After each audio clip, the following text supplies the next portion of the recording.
네, 그렇습니다. 지방에서는 늘 일어날 수밖에 없는 상황들이 지금 벌어지고 있는 건데요. PPT를 보면서 전해드리도록 하겠습니다. 자, 보시게 되면 쌓이는 미분양에도 지방 이달 최대 분양을 한다. 이렇게 이제 기사가 나왔고요. 지방 아파트 분양권 전매 제한이 강화가 됐지만 이번 지방에서는 분양 아파트가 쏟아집니다. 물량만 해도 총 23개 단지 2만여 가구입니다. 2만여 가구 월별로 연내 최대 물량이다라고 했고요. 부산, 강원 등에서 개발 기대감에 있는 일부 지역에서는 분양 열기가 지금 현재도 이어지고 있고 2, 3년 전부터 쏟아진 공급 물량에 지방 곳곳에 마이너스 프리미엄이 지금 돌고 있다 이렇게 이야기가 되고 있고 거기에다가 과잉 공급 우려까지 걱정을 하고 있습니다. 지방 미분양 물량 추이를 보시게 되면요. 2013년도에 27,000에서 2017년도에 44,000 그래프가 점점 올라가는 걸 볼 수가 있죠.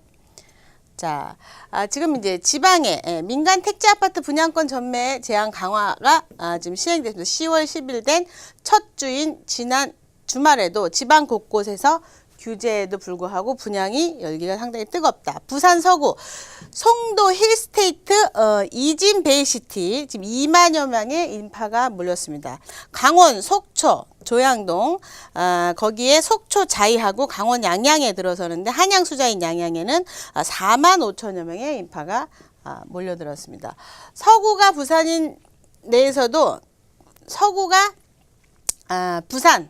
부산인데 이 비조정지역 대상입니다. 여기 부산 서구가. 그러면서 9일 입주자 모집 공고를 내서 지방광역시의 민간택지의 분양권 전매 제한 규제를 피하면서 지금 이제 몰린 곳이 되겠죠. 비조정대상이다 보니까 사람들이 많이 몰렸다는 뜻이에요. 그래서 평창 올림픽을 앞두고 강원도에도 상당히 많이 속초나 뭐 이런데 양양에 지금 이제 개발 수혜 때문에 올라왔고 지방 아파트 분양권 전매 제한은 광역시에만 해당되기 때문에 강원도도 규제에서 비켜져 있는 지역 중에 하나다. 그러니까 풍선 효과라고 할 수가 있겠죠. 여기는 제재가 없으니까 글로 가자 그러고 다 몰리신 거예요. 실수요자와 관계없이 그냥 투자자들만 심리적으로 다 몰린 상황입니다. 지방 분양시장 가운데 규제 사각지대로 꼽히는 일부 지역의 분양 열기가 이어지고 있으며 연내 최대 수준인 신규 분양 물량이 쏟아지고 있다.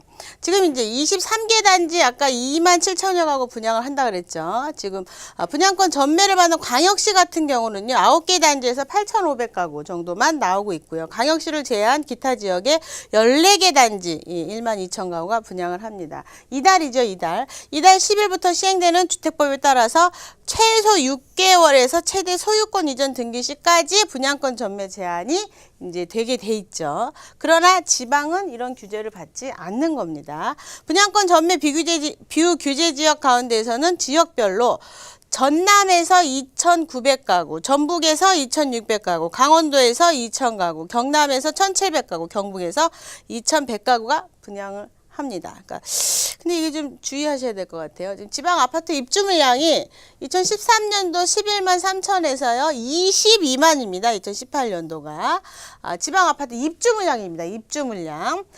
미분양 물량이 지금 계속 쌓이면서 입주 물량도 내년까지 늘어나는 상황이고요. 분양 물량까지 쏟아질 경우에 시장이 지금 이제 소화 불량이 걸린다까지 이야기가 나오고 있습니다.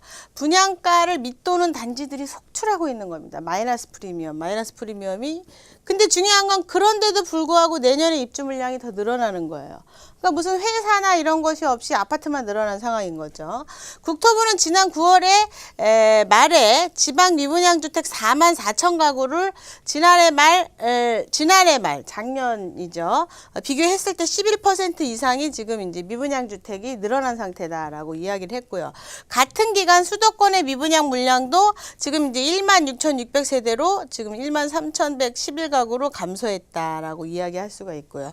지방 미분양 물량은 2012년 말에 42,000가구 이후로 최대치입니다. 지금 최대치. 지금 큰일 났어요. 지방의 아파트 분양 조심하셔야 되는데 더욱이 악성 미분양으로 꼽히는 준공 후 미분양도 지금 크게 증가하고 있는 입장입니다. 지난 9월 말 지방에서 준공 후에도 분양되지 않고 남아있는 주택은 모두 7,000가구나 된다고 합니다. 지금 작년에 비해서 38%가량 늘어났다. 자, 창원이죠. 창원 같은 경우 이제 창원 감계 힐스테이트 2차 84제곱미터 25평형 분양권이 2천만 원 정도 떨어져서 2억 8천에 거래가 됐습니다. 원래 3억 정도 했던 물건인데 분양가보다 3, 4천만 원 빠진 매물을 속출하고 있는 입장이고요. 창원이 속한 경남 지역의 올해 입주 물량은 이럼에도 불구하고 3만 8천 가구로 지금 지방 가운데 최고로 지금 물건이 쌓여져 있는 입장이고요. 여기 올해만 경남 자체에서 2만 5천 가구가 또 분양을 한다 그럽니다. 걱정이에요. 자, 충남 지역에서도 분양가보다 떨어진 새 아파트가 매물로 지금 쌓여져 있고요. 천안 중개업소에서는 신부동 힐스테이트는 입주 3개월이 지났는데도 분양가보다 1,2천만 원 싼 매물이 쌓여져 있다 이렇게 이야기를 합니다. 충남에서도 올해 2만 5천 가구가 입주가 예정인데 1만 가구 이상 추가 또 분양이 예상돼 있어요. 이래도 되는 겁니까 지금?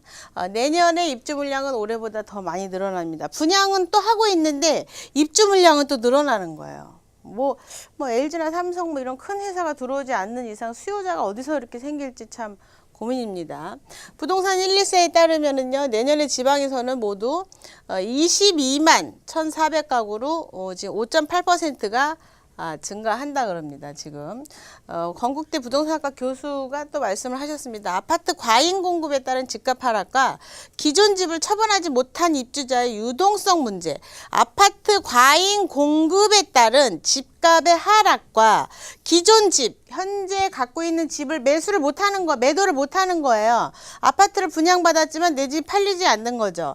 그런 입주자의 유동성 문제로 지방주택 시장이 크게 위축될 수 있다라고 이야기를 하고 있고, 자금 사정을 충분히 고려한 실거주자 중심의 신중한 투자가 필요하다 이렇게 얘기했습니다. 여러분, 지방은요, 수요자가 땅은 굉장히 넓어요. 군산 같은데 재건축을 왜 안 할까요? 옆에 땅이 많아요. 굳이 이거 막 복잡하게 재건축 도시정비법 들어가가지고 힘들게 재건축할 필요가 없는 겁니다. 왜냐하면 옆에 땅이 많기 때문에. 근데 중요한 건 왜 안 하죠? 수요자가 없기 때문에 그래요. 수요자가 없기 때문에.